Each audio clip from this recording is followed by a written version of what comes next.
Hello everyone. I am Dr. Preeti Chandak, Director of Lotus Hospital, gynecologist and laparoscopic surgeon. I would like to thank President Dr. Alka Mukherjee Madam and Team NOGS for giving me the opportunity to talk on such a very important topic like adolescent menorrhagia. Menstrual disorders are among the most common gynecological problems faced by adolescents. Abnormal uterine bleeding accounts for half of the problems among adolescents. It affects the quality of life of adolescents and also their school attendance. In order to understand the adolescent menorrhagia, some are the basic terminologies like amenorrhea, the absence of monthly menstrual menses; oligomenorrhea, infrequent irregular bleeding at more than 35 days interval; polymenorrhagia, frequent regular or irregular bleeding at less than 21 days interval; menorrhagia, regular menstrual cycle with excessive flow or menstruation lasting more than 7 days; metrorrhagia, intermenstrual irregular bleeding between regular periods; menometrorrhagia, excessive amount and increased duration of uterine bleeding for more than 7 days occurring regularly. However, FIGO proposes to discard some definitions from accepted terminologies.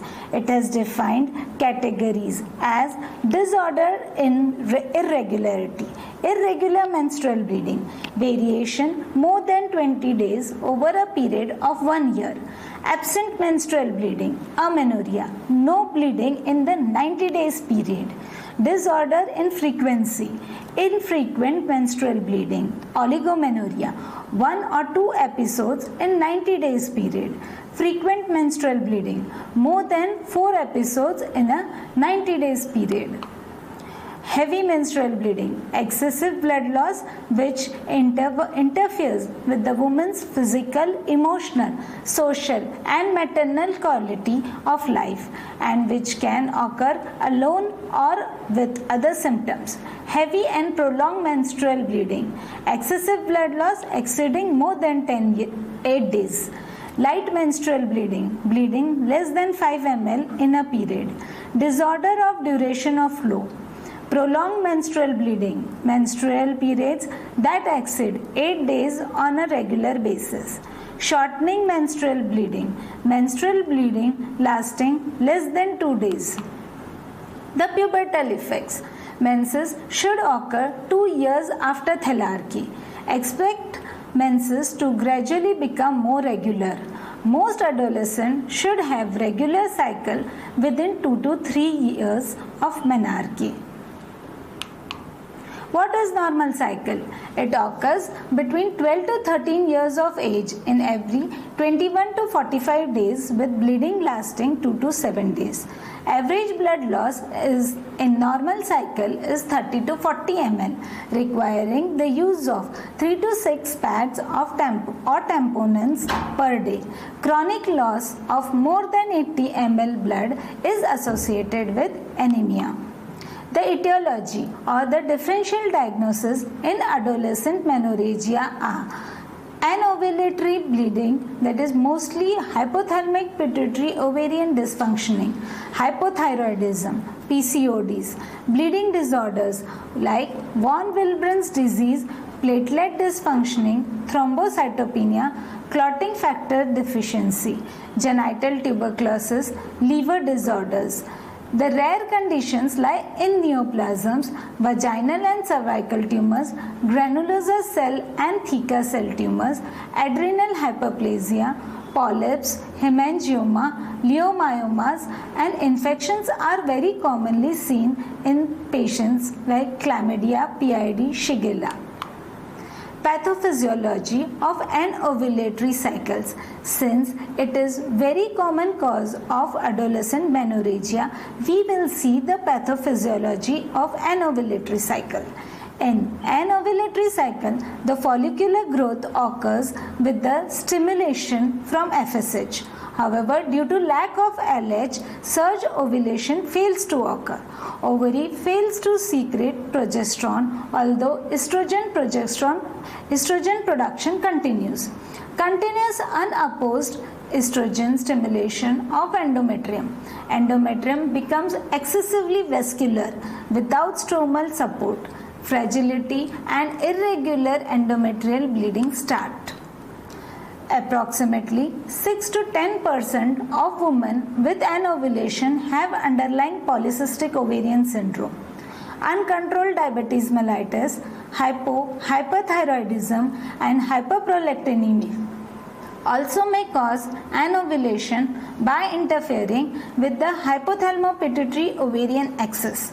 Antiepileptics may cause weight gain, hypoandrogenism, and anovulation.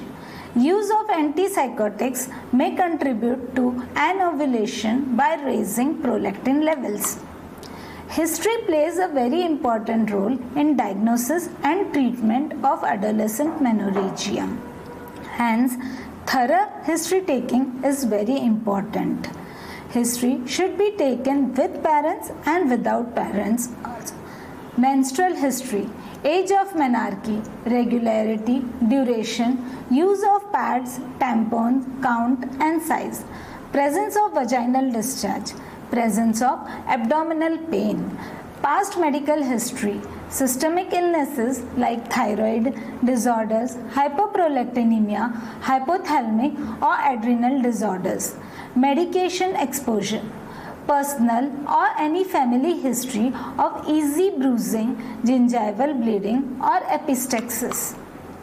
If bleeding disorders are suspected, then menorrhagia, since menarche, family history of bleeding disorders, personal history of one or more of the following: notable bruising without any injury, bleeding of oral cavity or gastrointestinal tract without obvious lesions, epistaxis greater than 10 minutes duration. Physical examination is to be done. The various factors that we see are like height, weight, growth chart, breast development, pubic hairs, syndromic appearance like short stature, webbed neck, evidence of hyperandrogenism, acne, hirsutism, clitoromegaly, evidence of chronic illness, thyroid diseases, evidence of pregnancy. Investigations depends on our history and examination. The recommended workup are CBC, ferritin levels, PT, PTTK, INR, fibrinogen, TSH, and if bleeding disorders are suspected, then Wald-Wilbrand's panel, factor 8 are to be done. To start the hormonal treatment, all the laboratory investigations are to be done first. Imaging is required like ultrasound, and if some neoplastic tumors are suspected, then MRI is to be done. The goal of the treatment is provide hemodynamic stability, correction of anemia, and maintenance of normal cycle. The treatment options available are iron supplements, antifibrinolytics, NSAIDs, combined oral contraceptive pills, progesterone, desmopressin, and GnRH analogs. Depending on the severity of menorrhagia, we can consider it as mild, moderate, and severe. Mild, longer menses more than 7 days or shorter cycles less than 3 weeks for 2 months in succession with slightly or moderately increased bleeding, usually normal hemoglobin for more than 12 gram per dl, or mildly decreased 10 to 12 gram per dl hemoglobin value. In moderate conditions, the moderately prolonged or frequent every 1 to 3 weeks menses with moderate to heavy bleeding and a hemoglobin level of more than 10 gram per dl. In severe conditions, heavy bleeding with hemoglobin level less than 10 gram per dl. The treatment of mild anovulatory menorrhagia. Girls having mild symptoms requires only observation as their hemoglobin levels are also normal. But if the symptoms persist, then antifibrinolytics like tranexamic acid is to be given. NSAIDs like ibuprofen, naproxen sodium helps in decreasing the flow. Iron supplements 60 milligram elemental iron per day. Bleeding generally stops, but if hormonal therapy is to be given, the regimes are same as moderate bleeding disorders. The treatment for moderate and ovulatory menorrhagia are antifibrinolytics, NSAIDs, iron supplements remains the same. The main role played is combined OC pills. Monophasic OC pills containing at least 30 microgram of ethyl estradiol prevents breakthrough bleeding. One pill every 8 to 12 hours until bleeding stops, then one pill daily for a total of 21 days. If bleeding starts again, dose increase to twice a day for total of 21 days. At the end of 21 days, 7 days of placebo. Combined OC pills is continued for 3 to 6 months until hemoglobin level reaches more than 10 gram per dl. Progestins. Progestins only hormonal therapy can be alternative for adolescent with moderate anemia. Treatment for moderate and ovulatory menorrhagia. Antifibrinolytics, tranexamic acid doses 1 gram TDS doses for as weight 15 milligram per kg body weight for 2 to 3 times a day. NSAIDs like mefenamic acid can be given. Iron supplements. Combined OC pills plays the very important role in moderate and ovulatory menorrhagia. Monophasic OC pills containing at least 30 microgram of ethyl estradiol prevent breakthrough bleeding. One pill every 8 to 12 hours until bleeding stops, then one pill daily for a total of 21 days. If bleeding starts again, dose increase to twice a day for total of 21 days. At the end of 21 days, 7 days of placebo. Combined OC pill is continued for 3 to 6 months until hemoglobin level reaches more than 10 gram per dl. Progestins. Only hormonal therapy can be alternative for adolescent with moderate anemia who are not currently bleeding or having contraindication to estrogen therapy such as arterial venous thromboembolism, hepatic dysfunctioning, migraine with aura or estrogen dependent tumors. The various preparations available are micronized oral progesterone 200 mg per day, medroxyprogesterone acetate 10 mg per day, norethistron acetate 2.5 to 5 mg per day, depot medroxyprogesterone acetate. In severe conditions, patients with hemoglobin level less than 7 gram per dl and those with hemoglobin level less than 10 but with active heavy bleeding with hemodynamic instability like tachycardia, hypotension, orthostatic vital signs must be hospitalized. Proper evaluation is required. Tranexamic acid is given. NSAIDs, iron supplements are given. If required, blood components can be given.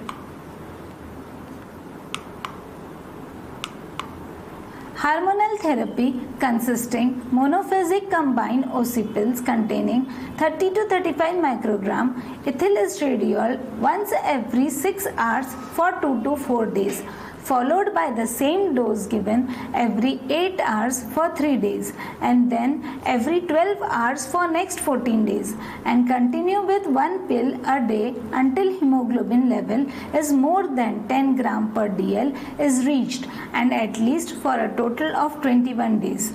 If bleeding continues heavily even after 24 hours of administration of combined OC pills, then 25 mg IV conjugated estrogen is given every 4 to 6 hours up to 2 to 3 times until bleeding lessens, and then continue with oral combined OC pills.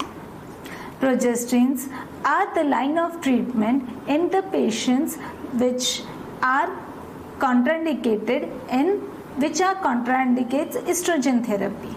Physician should remember the risk of thromboembolism with estrogen therapy. Progesterone oral therapy is optional for patients having contraindication for combined occipits. Interventional procedures. These are the procedures done in very rare condition. If hormonal and hemodynamic treatment fails to lessen the bleeding in 24 to 36 hours, examination under anesthesia and dilatation and curettage is necessary. Foley's catheter for mechanical tamponing. But these are the procedures which are done in very rare condition. Summary. Dysfunction uterine bleeding is multifaceted in adolescent patient. The most common condition resulting in DUB for adolescent is anovulation. Bleeding is often easily controlled with hormonal treatment. Thank you.